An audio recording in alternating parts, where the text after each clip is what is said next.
Christianity is full of hate and ego. Christians. Let's clarify. Christians is full of hate and ego. And you're right. There are a lot of them that are. Not all of them. I know some very lovely Christians. Keep in mind, like I said, I've been abused by the church. I pastored for 16 years. I pastored 2 abusive churches. I've hit burnout, and I almost died twice because of ministry, because of Christians, right? So I completely can get behind the fact that there are some people who call themselves Christians who are the worst. They are not cool people.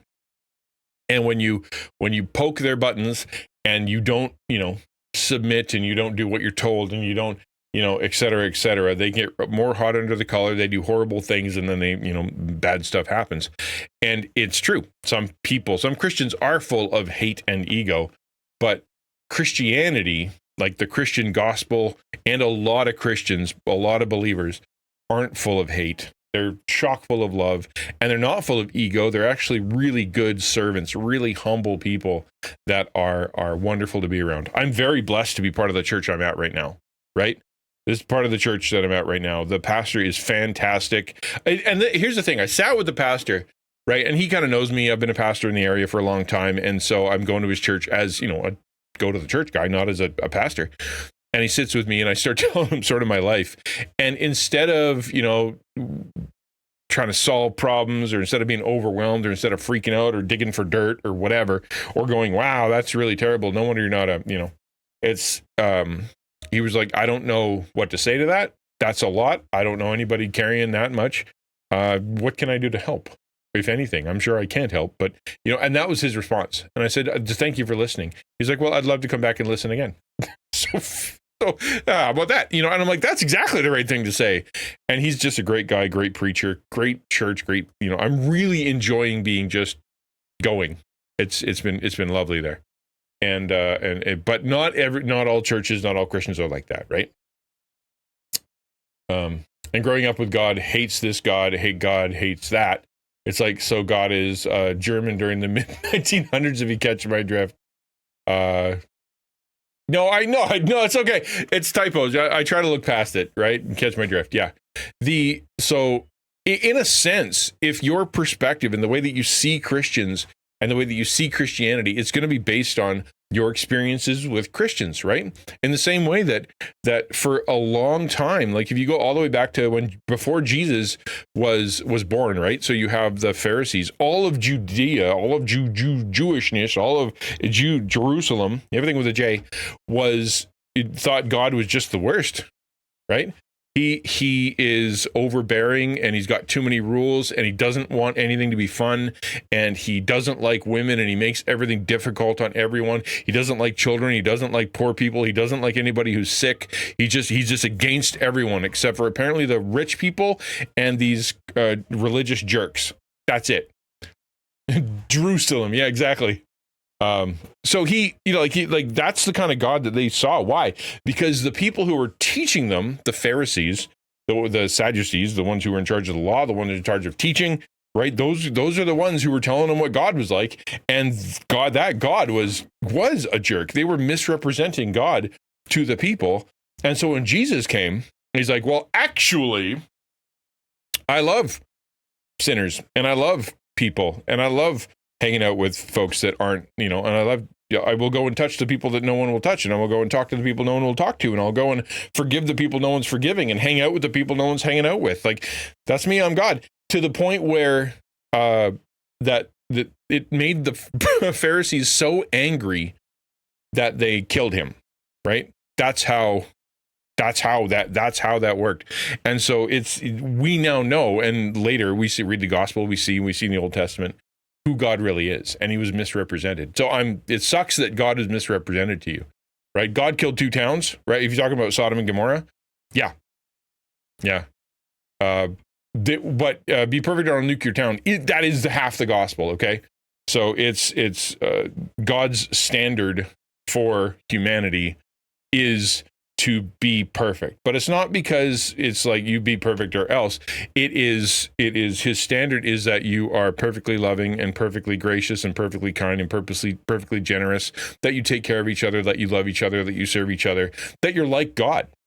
Like that is like because God cares and God uses his power for the good of others. God uses his influence to take care of people. God makes environments that are good. And so if you do all that and you mess with each other and you hurt each other and you sin with each other, God as good judge punishes,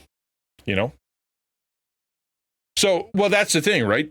Dylan, a lot of people get misconstrued because they look at this God and what they see is a judgmental, out of control, angry, like nuke the planet God.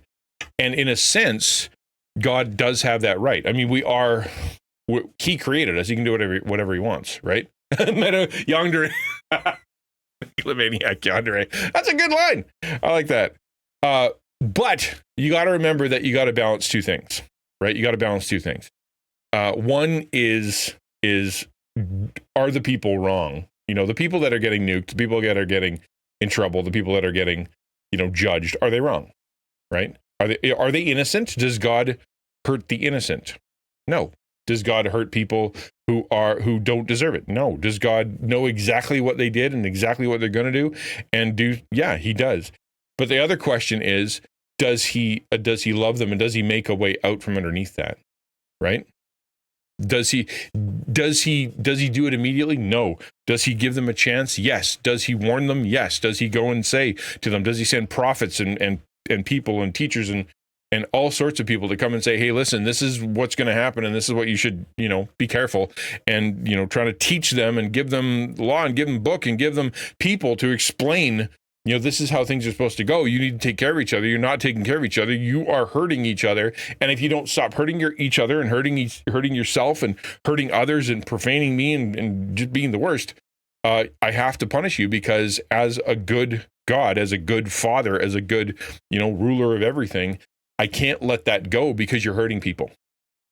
I can't let that go because you are profaning not only my name, but you are just, you're wrecking the planet. And so therefore, here's your warning. And you're going to be nuked if you don't believe me, if you don't repent, if you don't start taking care of each other. And their response was, screw you, right? No. And so he okay, and he followed through. That's the whole thing, right? When right from the very beginning, Genesis, God's like, okay, listen, I got one rule: don't eat from that tree. That's it. One wrong choice. That's all you got. Just don't do that, okay? And everything else is a good choice. And as soon as Satan came in and went, hey, you know what? You can be like God. God's holding out on you. You want to see the other side? And God was like, the other side is everything bad. You don't want to see the other side. And they're like, we do. And so that's where that came from, right? They did the bad. They deserved the judgment. What was God's response? It could have been end of humanity. He had that right. It could have been, well, you guys suck. You broke the law. I told you were going to die. Now you're dead. All of humanity's toast. But instead, what did he do? He said, all right, you guys suck, but I'm going to make a system by which you are going to be able to be reconciled back. Even despite your sin, even despite turning your back, even despite hurting each other, even despite blaming each other and being the worst of each other, after no time at all, I'm going to create a system that the person who caused this problem, the enemy, Satan, the devil, the serpent, is going to finally get wrecked, and there will be a path by which you can be forgiven, and a path by which you can finally come back into relationship with me and be back in the garden. I'm going to create that system. You don't deserve it, and you should get nuked right now because that's what you deserve. I'm going to withhold my judgment and make a system so you can be saved.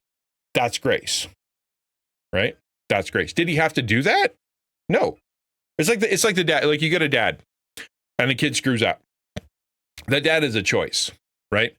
Like immediately come down, boom, full weight of punishment on that kid. That's it. Does he have the right to do that? Well, if he did the crime, he does the time. That's how that works. If the police, you do the crime, you do the time. That's just the way that works. What you do, it repercussions. But a good dad goes, you know what? Let's learn from this. Let's talk about this. Let me give you some space and some time to process this. Let me explain it to you. Let me show you some bigger picture of what you just did, of why it's a big deal. Let me give you some warning. Let me give you some grace. Let me not bring down the full, weight of what you just did, and I'll explain all the bad that did come from it. But just kind of wait on that, so that, because I believe that if we spend some time together, I can explain it to you, and you can actually start to be a good person, right? And then you can actually see what life is like on the other side when you actually are doing it right. That's a good dad, right? And that's the kind of God that we have. Does that make sense, Dylan? Did any of that connect? Because I know that you have a you're not wrong in some senses, but I think you were missing some details. Kit, why do fireworks give you the migraine? Because of loud noises and bright lights. It's a recipe for a migraine. I don't want to move on till I hear from Dylan, whether or not he's got any follow-up questions or anything. Just feeling saying God is the kind of God that gets drunk and beats you for the smallest thing. He doesn't, though, right? Like, I get the idea. So drunk implies he is out of control, right? As in his emotions are bigger than they should be. His responses are unwarranted, right? Which isn't true. He sees and he knows exactly what happened, and he knows exactly how much to give. Well, he's got all the power. He doesn't have to be drunk with power. Drunk with power assumes that you have this hole inside of you, and you're trying to fill it by using your power against people. He doesn't have that, right? He doesn't have that. He can do whatever he wants, always. So there's no reason for him to ever do anything bad for no reason, because he doesn't have to. He's perfectly sufficient within himself. So he's not drunk with power in the sense that he's out of control. And the smallest thing, right? The implication that that he takes something bad this big and he beats you or hurts you this big, that also isn't true. Like, for example, can you give an example where God did something to someone or did something to a group of someone's they didn't deserve because it was way out of control, right? Or like God was out of control. It's because that doesn't exist. Ego more inflated. Well, an ego is only inflated if it's not deserved, right? Right? An ego is only inflated if it's not deserved. Inflated implies he thinks higher of himself than he should. Like, for example, you got somebody who's drawing, they suck at drawing, they say they're the greatest drawer in their whole history of the universe, and everybody should, bow to them as the greatest artist. Like, your ego is super inflated. You believe bigger than yourself, which is true. God can't do that. He's God. He is the top. He does deserve. He can't be inflated because he is God. He's got the most power. He sees everything. He knows everything. He is everywhere. His ego can't be inflated because everything is about him, right? And when it comes to flooding the planet, if you read the story, what it says is that everybody's thinking was only evil all the time, right? So they went from perfect, right? They went from a perfect environment with Adam and Eve to sinful, and then the kids were just sinning like crazy, and it just didn't get better. And so when God looked at that world, he goes, everybody is only sinning all the time. And they only think bad things about each other. This is the worst. The world is just the worst condition it could possibly be. And he chose to take one of the people who was a sinner and save them anyway, even though they didn't deserve it. Like, Noah wasn't perfect, right? Noah wasn't perfect. He just chose someone that was one of the sinners who was listening. Do you want some grace? He was the only one who said yes. And he said, okay, here's what you got to do, right? They didn't deserve that. Noah didn't deserve that. You don't want a flawed God, my dude. That's the one that you hate. A flawed God is one whose ego is out of control. A flawed God is one who punishes people beyond what they deserve. A flawed God is one who nukes people for no reason. That's the flawed one. You can't have that. Nobody wants that. In fact, if you look at all of the gods of like the Greek and the Roman and all the pagan gods, they are flawed. That's one of the things, right? Like Zeus is like, I'm bored. I'm going to go, hook up with some human somewhere and, wreck something. Like Athena, I'm pretty. Oh, someone said they're pretty. Okay, I'm going to freak out on that person and destroy their life. Like that is the pagan god. Nobody wants that god because those gods are capricious and they are easily swayed and they are easily bribed and they are out of control and you never know what they're going to do. And that sucks. Nobody wants them in charge, right? I realize something perfection bothers me. Well, probably because of your imperfection, right? Because your perspective of perfection is like this.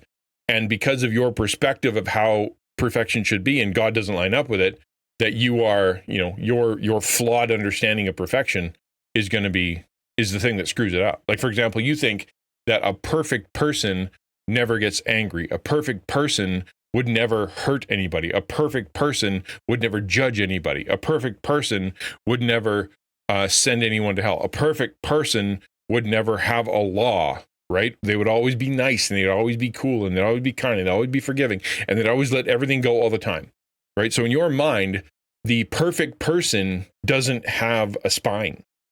The perfect person doesn't protect others. The perfect person doesn't have standards. Right? That's the perfect person you want, which is why it's flawed. That is not a very good person. In fact, if you meet that person, you're going to hate that person. Star Blue Gamer says, I'm going through a wrestling phase, not the sport, but the faith. Okay. I have a lot of questions, but not for the AMA, for just about faith, disbelief, and implications. And I've been in this headspace for 2 weeks now. You know what? Let's do it. Let's do it. You're right. A perfect person doesn't exist. There's only been one, and humanity hated him. Yep. There was one, and he was perfect. And the response from humanity was, man, that guy, he's just, wow, we should kill him. Yep.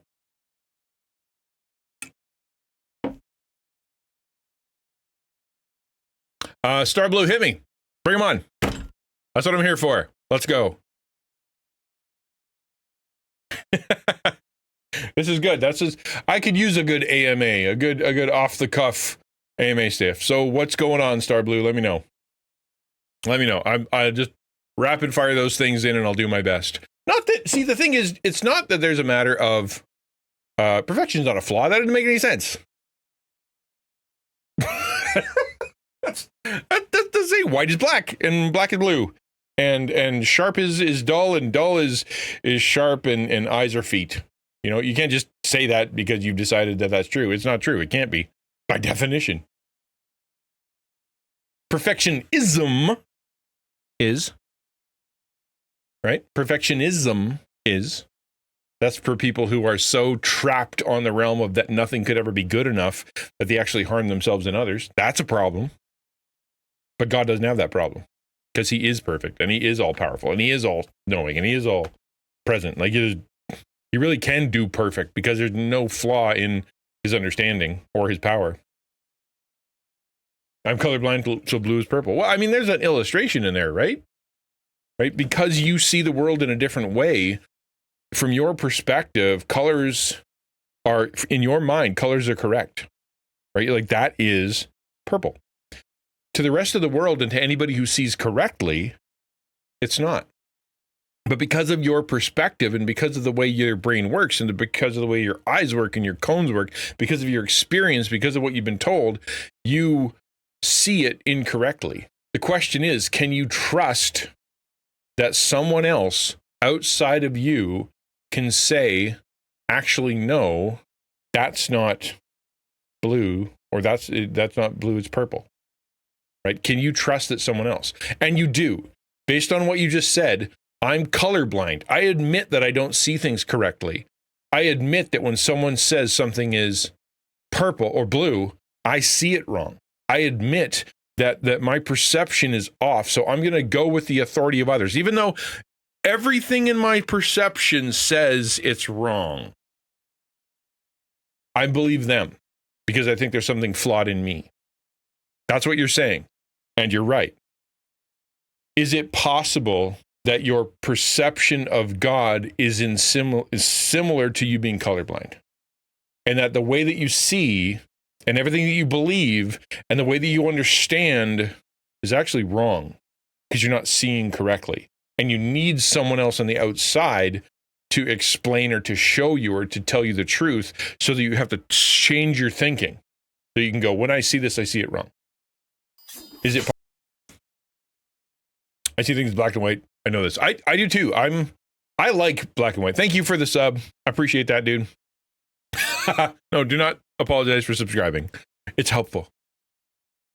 And that's okay. You know what? Black and white is not a bad thing. I think there's a beauty in someone who wants to see things clearly, who wants delineation, who wants to go, this is right, this is wrong, this is good, this is bad, this is positive, this is negative, this is helpful, this is unhelpful. I think that's good. We need folks like that who are willing to hold the line and go, listen, we need to make a call. This is either good or bad. Can't be, but you also need to know that if you do see things only in black and white, that it is possible that the thing that you were talking about, right? The thing that you were talking about, you have it in the wrong category. Because if you've only got two categories, two buckets, right? You've got two buckets, the black bucket and the white bucket. And someone hands you something that is blue, right? And it is blue, as in it contains more information and contains more things that are going on than you have buckets for, right? You're like, well, I know this is black and this is white and this is black and this is white, and they hand you something blue. What do you do with that? Your choice are either to expand your life and go, I need another bucket. Something wrong with me. I need to get another bucket because this doesn't actually fit, right? This doesn't actually fit. I need another bucket. Or it's Zach's solution, right? I choose to not see the nuance in this. I choose to not see that there are two parts to this. There are multiple parts of this, and I'm just going to throw it in the black bucket.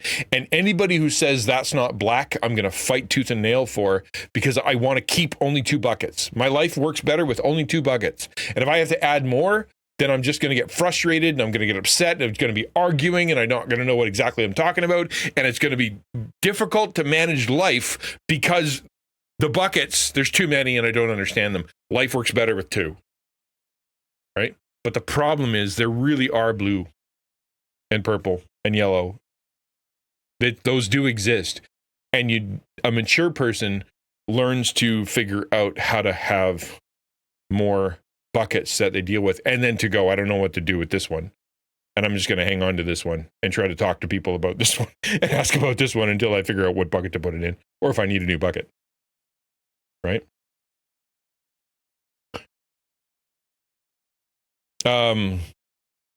Star Blue said, they're not for the AMA itself, not the right type of questions. I'm having to work through them in private. Just want to be open that I'm going through a challenge. Like the woman in the car. I unloaded some of my doubt and heart to a local minister, but chose to share it in the room directly with her.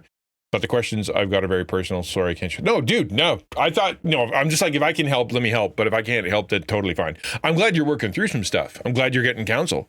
Glad you're opening yourself up to other people's opinions and listening to someone else, tell you what's going on and that you're getting it out of your heart.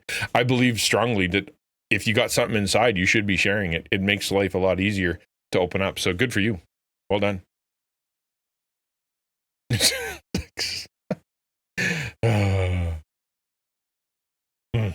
Good old Zach.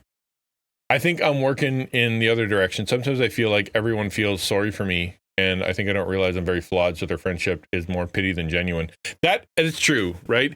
If you have a sense of inferiority, or you have low self-esteem, or you have some kind of insecurity, and it's just kind of built into you, that is, whether it's from youth or because of your parents or because of, a million other reasons, then when someone is sincere with you, right? When someone really does like you, you have, we'll go back to the buckets. So you only have so many buckets. You have they like me because they use me. I'm useful to them. Or they like me because they pity me, because they're just a nice person who pities me. Or they hang around with me because they have to, someone made them, or they're dependent on me. The only reason they're with me is because they're dependent on me. As soon as they were not dependent, they would leave, right? Those are your four buckets. And then someone goes, no, I actually like you, and I want to be around you. but you have nowhere to put that. Well, that's not, they don't need me. They're choosing to be around me, and they're not dependent on me because of their own thing. And they're not, I'm not making them be here. And like, so I don't have where, I don't know where to put that. And so in your mind, that's part of what that's where healing comes from, with counseling and thinking through stuff and whatnot, is to recognize that the buckets you were given when growing up and the buckets you were giving throughout your life, that they were not, there is one missing, right? That you were not given the whole set. It's like if you played with Lego your whole life, right? And throughout your whole life, someone came in, and every time you got Lego, they just kind of took a scoop out and they threw it in the garbage, right? Just right before you got the box, they just reached in, grabbed some, threw them away. And so in your mind, the way that Lego has always been is that you put them all together and you're like, well, that one's missing, because there's always pieces missing, obviously. And then you put it together and you make it look as best you can. And you've got, like, that's cool. It kind of works, and I can get through, and I can kind of have fun with that. And it's kind of neat. Weird that Lego never gives you the right amount of pieces, but I guess that's how that works, And then you find out later that actually someone in your life for your entire life was reaching in, taking a handful and throwing them in the garbage. Now, your choice is either to go, well, from now on, I just have to believe that Lego sucks, because it's harder for me to figure out that my whole life was, a lie, and that there was someone who was so mean to me that they took Lego out of everything. And so, like, I have to process the idea that in my past, there were people that hated me so much that they would take Lego and throw it in the garbage so I'd never have a good set. I don't like that feeling. I don't want to talk about that. That is too hurtful. Or to go, for my whole life, someone has been taking away pieces of my Lego and throwing it in the garbage. And now that I know that, I'm going to move forward. And when someone hands me a box of Lego, I can choose to believe that it's the whole thing. If someone says, this is the whole thing, when you build this, it's going to be the whole thing. Every instinct in you is going to be like, no, Lego never comes with all the pieces. Never. It never has all the pieces. It can't have all the pieces. I put together set after set after set after set. None of them had all the pieces. For you to say this box does, it either makes you a liar, me a liar, or my past experiences a lie. One of them is wrong. It's easier for me to believe that you're a liar. Right? It's easier for me to believe that you're a liar than my past and all my experiences. Right?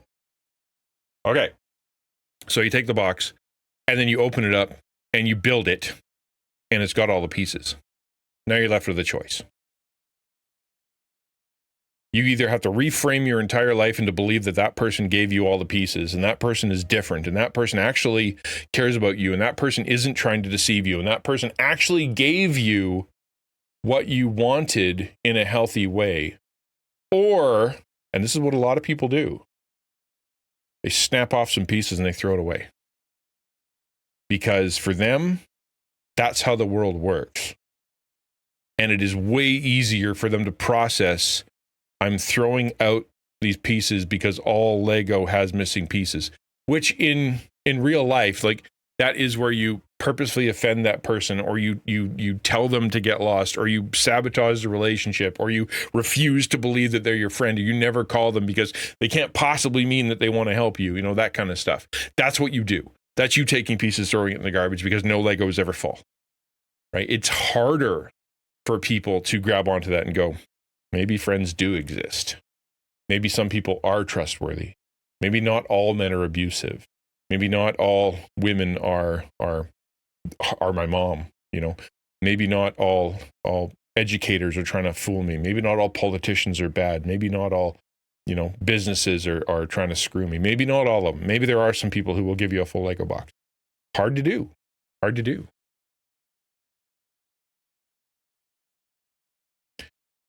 Zach says, funny coincidence, the person in my life who has been the person that taking my Legos actually bought me Legos for Father's Day.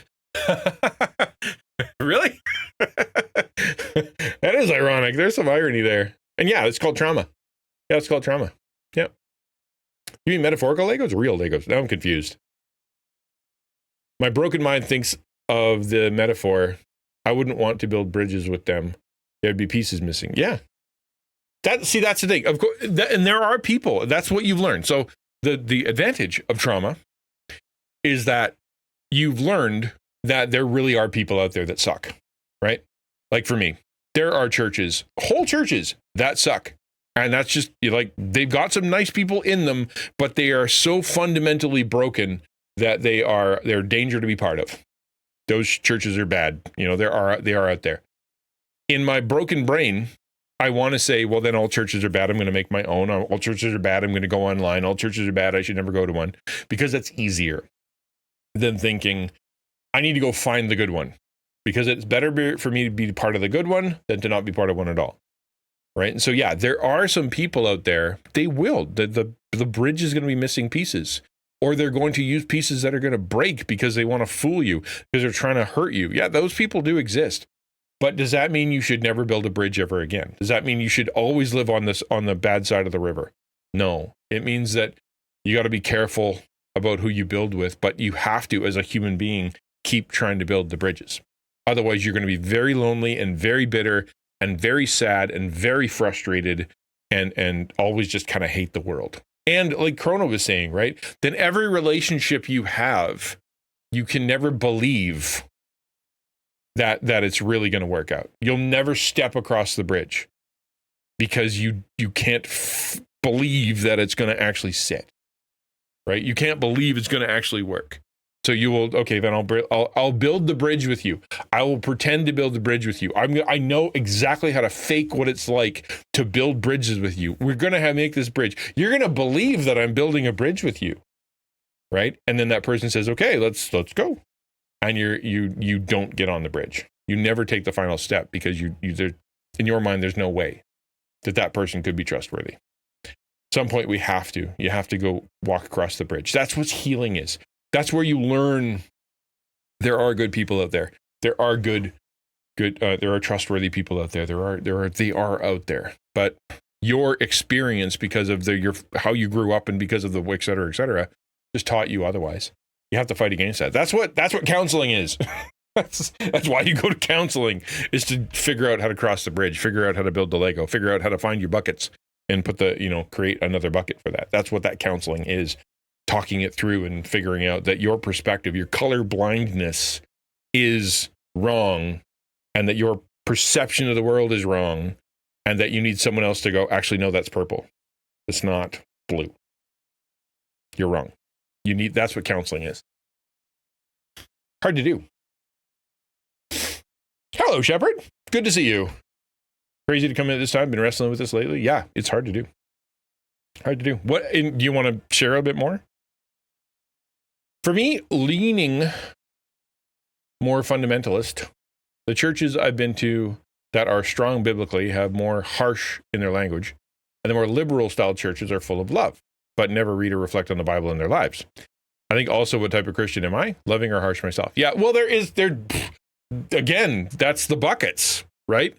A good biblical church is mean. A good loving church is unbiblical, right? That's only two buckets.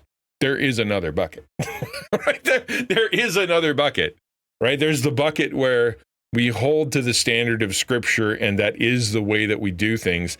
But that Scripture tells us we are to be loving and caring and generous and kind and patient with people, right? Like, we obey the Scriptures, but the Scriptures say, forgive one another, walk an extra mile with one another, turn the other cheek to one another, do good to those who are persecuting you.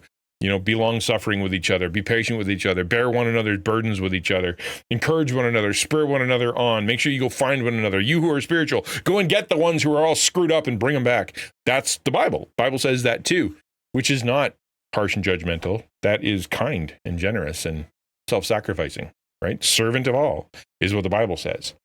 The ones that you think are Christian churches, hello, Shroom, good to see you, that are biblical, are usually the ones that are only reading part of the Bible, the part that gives them that power fantasy. And the liberal churches are only reading the part of the Bible that says, being nice is how we should be, and never gets to the part where it holds the standard. We need both. It is both. That's the first conversation that we were having with our guy that I can't remember the name of. Why can't I remember? Dylan. It's tricky. I do think most people in my life to trust are well-meaning, I just tend to see myself doing most of the carrying. So it's hard to trust others will be there for me, though I do think they want to when they say it. Yeah. Well, you're right. That's another thing, is that idea of I believe them in their words, but they're incapable, right? They're incapable. In my mind, in my experience, right? When I hand somebody something important, they always drop it. They say they want it. I believe that they're going to carry it. I believe that they want it, and they always drop it. Always. Right?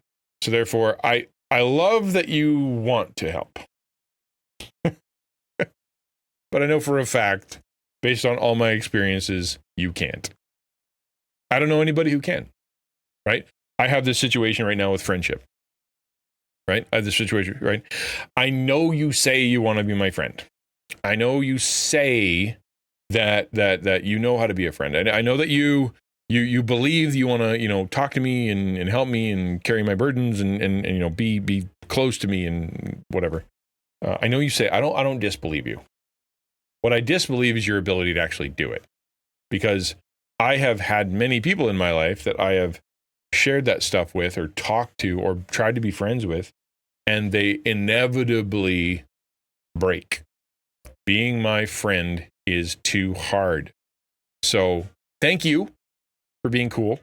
Thank you for wanting to be my friend. And I will let you, I'll give you a little piece, I'll let you feel good about yourself, and I'll give you a little ping pong ball to hold, and you'll feel like it's my friend, and you'll feel like I'm being vulnerable with you. And it's a good thing. Here's the little thing. Here, hold this tennis ball.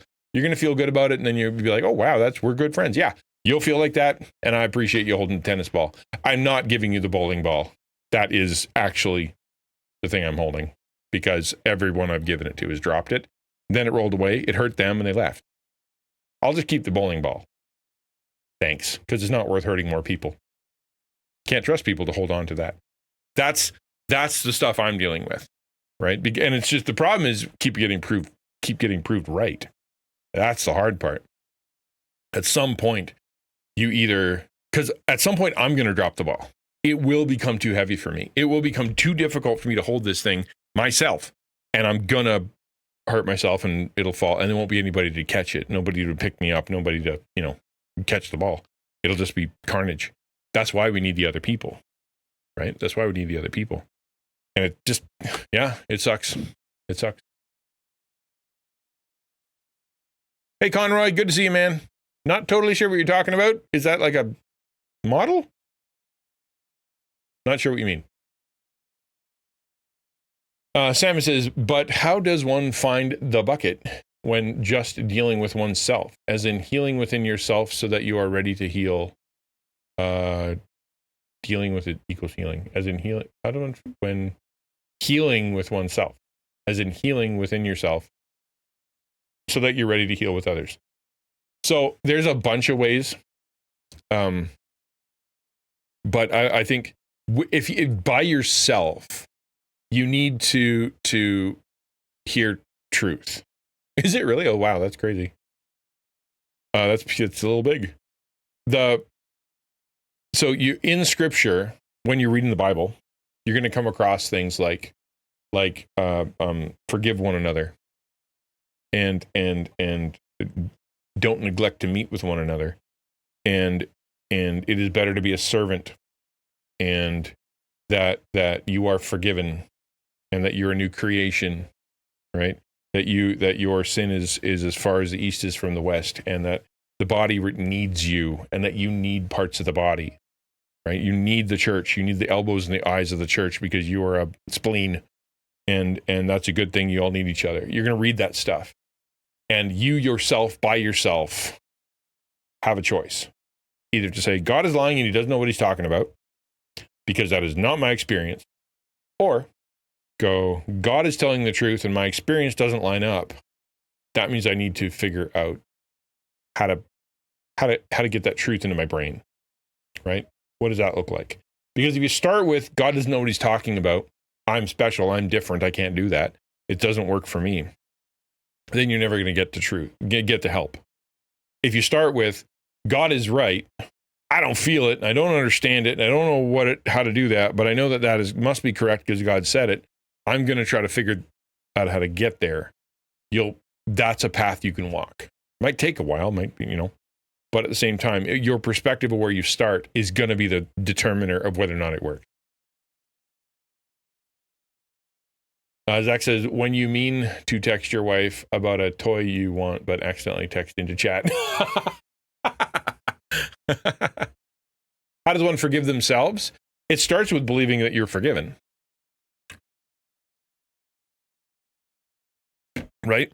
As long as you believe that you are unforgiven, that you are guilty, that you are stained, that you are broken, that you are poisonous, that there's something, broken in you, and that God thinks that too, and that people think that too, and that's just how you permanently are, then you're going to see yourself always as that broken, stained, messed up person. Until you can believe that you are forgiven, and until you can believe that you are valuable, until you can believe that you are a chosen child, and that you have value and purpose, and that God loves you, and he's a reason for you, and he's got a place for you in the body and all that stuff, you're probably not going to feel it. So you have to believe that part first. Does God forgive you? Do you believe that you are clean? Do you believe that he sees you as the same perfection as Jesus, because he promised to do that? And if that's the case, then when you can't forgive yourself, whose voice is that? Right? Why can't I forgive myself? Who's telling me I'm not forgiven? What am I not forgiven for? Right? I screwed this thing up. Well, God forgave me. That person, I asked forgiveness of them. Whether they did or not, you tried your best, and you tried to make it right. So, whose voice is telling me I'm not forgiven? And if you're like, that's the enemy. That's the enemy telling me that I am permanently dirty. So that doesn't mean God is wrong. Jesus' sacrifice wasn't enough. I need to beat myself up more, because when Jesus got tortured on the cross, and then all the wrath of God for my sin on him, it wasn't enough, and I need to add more to me to make it count. Or it was enough, and so therefore I should stop beating myself up. Right? Which is it? I'm a big believer in truth. I think that's just being able to kind of grill through things cognitively is a good place to start. It's not, the feelings will come later, but you got to start somewhere when it comes to your thinking process. Carl says this, I know God has forgiven me. My standards aren't higher than God's, but I'm not sure I should be forgiven as freely as I have been. Well, the question is, if that's the case, what didn't Jesus do? I'm going to sit down. Right? Because that perspective is Jesus' sacrifice wasn't enough. I need to add to it.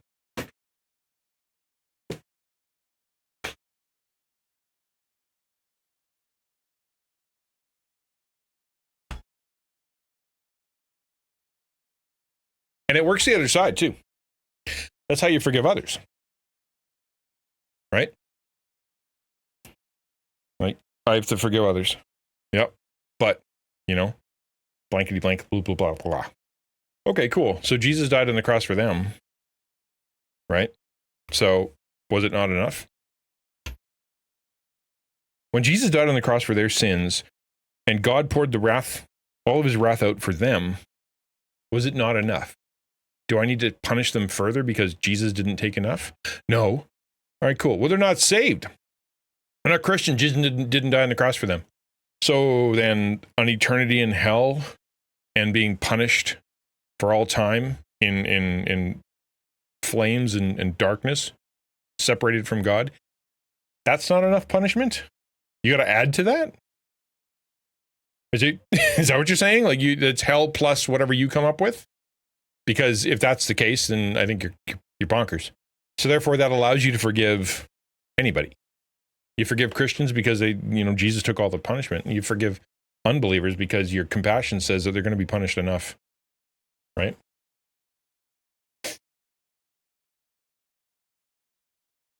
People hold me at arm's length. What are they seeing? Well, the question is, what are you seeing? Not what they're seeing. Right? Because I can't see what they see, but I can see I can ask you what you see. Why do you see people holding you at arm's length? Is it possible that they aren't, and that you're standing at arm's length assuming they are. Right? Like you stay at arm's length. Their arms aren't up. You just stay there. Why? Because people hold you at arm's length. This is where I'm supposed to stand. They're available. The arms are there. The barrier isn't there. Nothing's there.